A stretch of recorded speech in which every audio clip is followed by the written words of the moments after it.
It's the end of the world as we know it. Okay, not quite, but yesterday the people of the United Kingdom finally went out and voted on whether to stay in the European Union or break off and go it alone.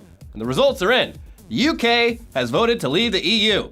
In a referendum that over 33 million Britons voted on, 51.9% of voters voted to leave, which is a majority, but just barely. So you may be wondering, how did we get here? And what happens now? And first of all, we're American, obviously, and we're definitely not experts on the finer details of how UK and EU laws and treaties and all that stuff work. We're gonna break this down to the best of our ability, but if you want to dive deeper, we'll leave a bunch of links in the description for you to check out. Anyway, let's start way back at the beginning. World War I and World War II created the worst bloodshed and devastation that the European continent had ever seen. And the main culprit was the rise of nationalism, aka, we're the best, fuck the rest. When it was all over, the nations of Europe decided that maybe a little bit of economic and political unity could go a long way towards ensuring that they wouldn't all try to kill each other again. So this process was very gradual and it involved a lot of small steps. Back in 1949, the Council of Europe was formed to allow representatives from Belgium, Denmark, France, Ireland, Luxembourg, the Netherlands, Norway, Sweden, and the UK to sit down in a room together and form treaties more easily. In 1952, the European Coal and Steel Community was formed to set up a common market for natural resources between France, West Germany, Belgium, Italy, Luxembourg, and the Netherlands. In 1957, the European Atomic Energy Community was formed to allow European nations to collaborate on the issue of nuclear power. And in the same year, the European Economic Community was formed with the goal of establishing free trade and movement of goods between Belgium, France, Germany, Italy, Luxembourg, and the Netherlands. In 1967, a treaty streamlined things by merging the executive bodies of the three communities into what was called the European Communities. The same year, the UK applied to join the European Economic Community, but was vetoed by French President Charles de Gaulle, who saw the UK as, quote, incompatible with Europe. Even after all they'd gone through, the UK and France were still total dicks to one another. Once de Gaulle was done being president, though, the UK finally got approved for the EEC membership in 1973, but immediately the issue of whether they should stay in the EEC became a divisive political issue. And in 1975, they held a referendum vote where 67.2% of voters voted to stay. In 1985, Belgium, France, West Germany, Luxembourg, and the Netherlands created the Schengen Treaty, which aimed to make travel between European nations as easy as crossing state lines here in the US. And in 1992, the 12 member states of the EEC signed the Maastricht Treaty, which created the European Union and established the euro currency, politically and economically uniting the member nations even more so. 10 years later, in 2002, the euro was formally adopted as the official shared currency of 12 of the EU nations. But not the UK. The Queen stays on the money, goddammit! Yes, but whether or not the members of the EU adopt the euro as their currency doesn't matter a whole lot, as the EU's treaties make it so that all its members share each other's burdens and successes. Countries with rock-solid economies like Germany, France, and the UK, they help to keep less successful member countries' economies afloat. The idea being that stability benefits everyone involved. A good comparison is how here in the US we have state governments and then we have the federal government. Each state has its own economy, which influences the price of things like gasoline. But the fact that we're on the US dollar and have federal rules governing interstate trade ensures that gas prices in oil-rich states like California and Texas aren't drastically different from states like New York, for example. Yeah, another example is FEMA, the Federal Emergency Management Agency, which everyone pays taxes into so that when things like wildfires and hurricanes happen, the areas affected aren't stuck dealing with it alone, because allowing that to happen would negatively affect the national economy and it wouldn't be good for anyone. Anyway, back to the EU. The United Kingdom was a member of the EEC since 1973 and was a founding member of the EU in 1992, but since the beginning, there have been politicians and groups against the whole arrangement.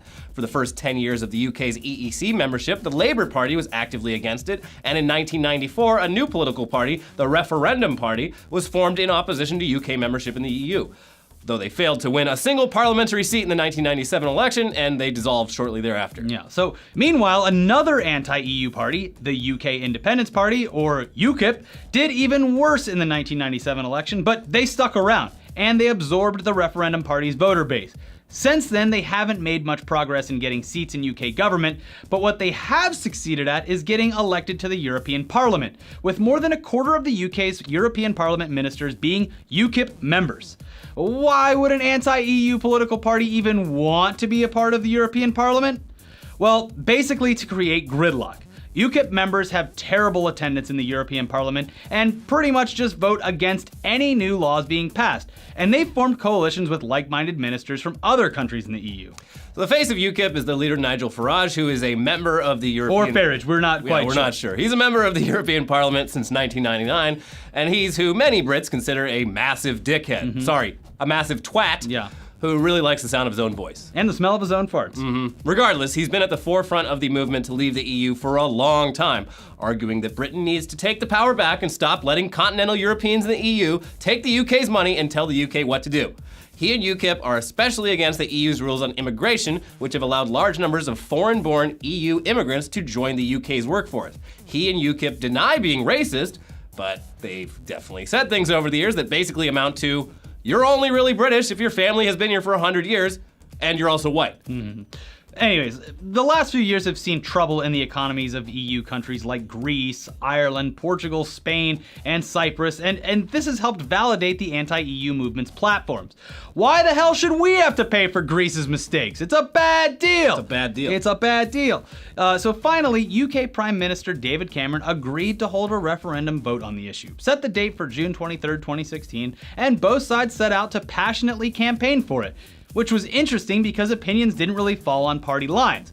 David Cameron is a member of the Conservative Party, and he was against leaving the EU. But meanwhile, recently exited London Mayor Boris Johnson was strongly in favor of leaving the EU, despite also being a Conservative Party member. So the vote was held, and the vote to leave the EU just barely edged out the vote to remain, winning with just 51.9% of votes. The regional breakdown of how people voted shows that Northern Ireland, Scotland, and Greater London voted to stay, and most of England and Wales voted to leave.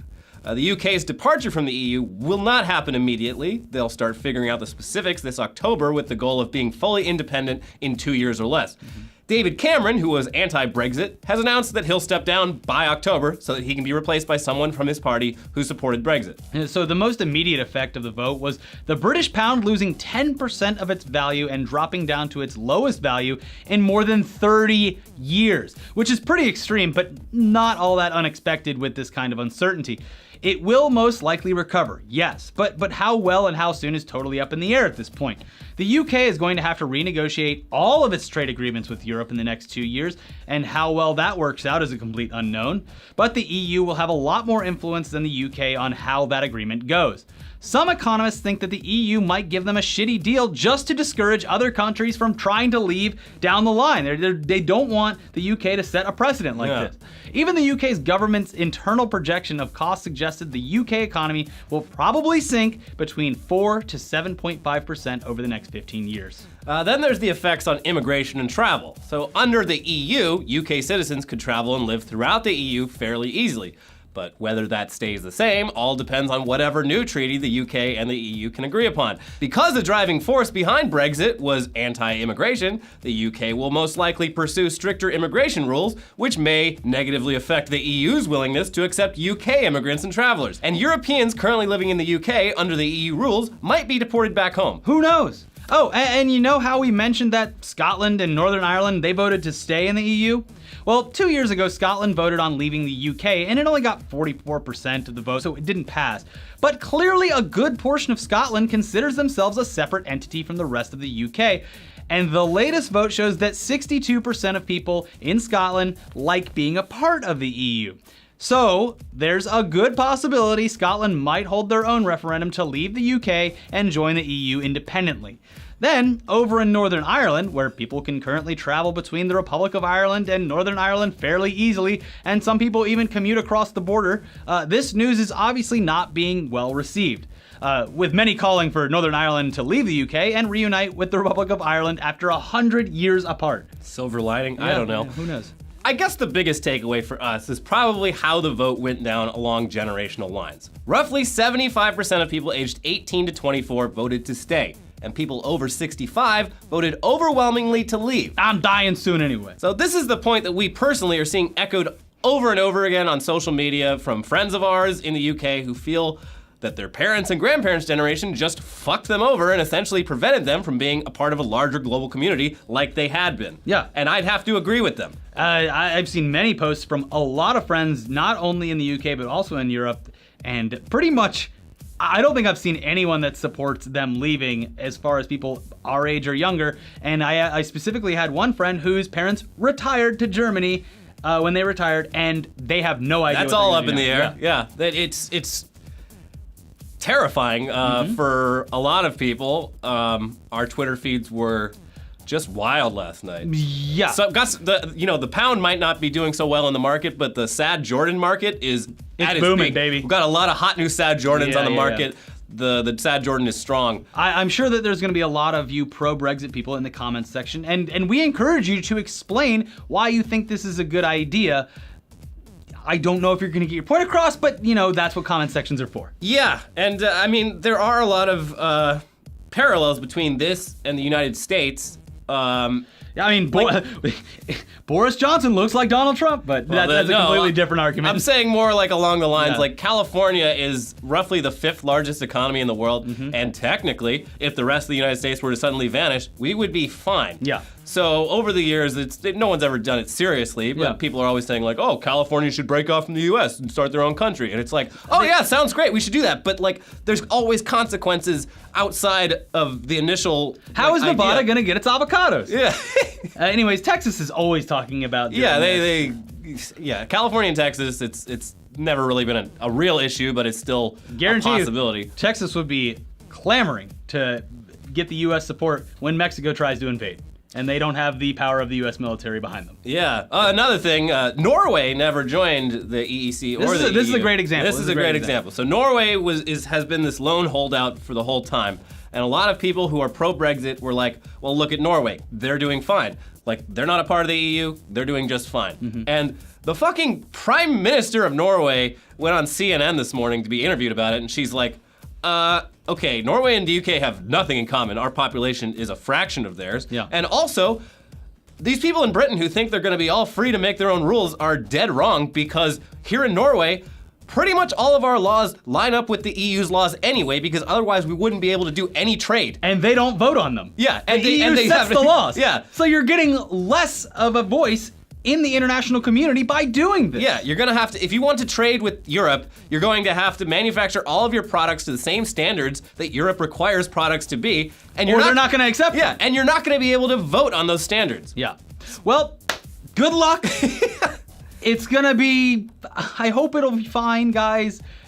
Time will tell. This is going to happen, so time will tell. Yeah. And however the history Nigel books are written- Farage is already walking back on a lot of his big promises. They've already taken back a lot of the promises. Like, that whoa, they made. whoa, whoa, I never said that. Listen here, we didn't say. But yeah, it'll be interesting to see how it plays out. I'm sorry that, it seems like we're one-sided on this. We're just trying to get the information out there. And if it feels like you've been overloaded, so have we. So yeah. Yeah, I just think it's funny that this whole thing's about the UK being independent from Europe, but literally the entire island only exists because of numerous cultural military invasions from the continent of Europe, from France, from Scandinavia. That's how your fucking country came to be. Yeah.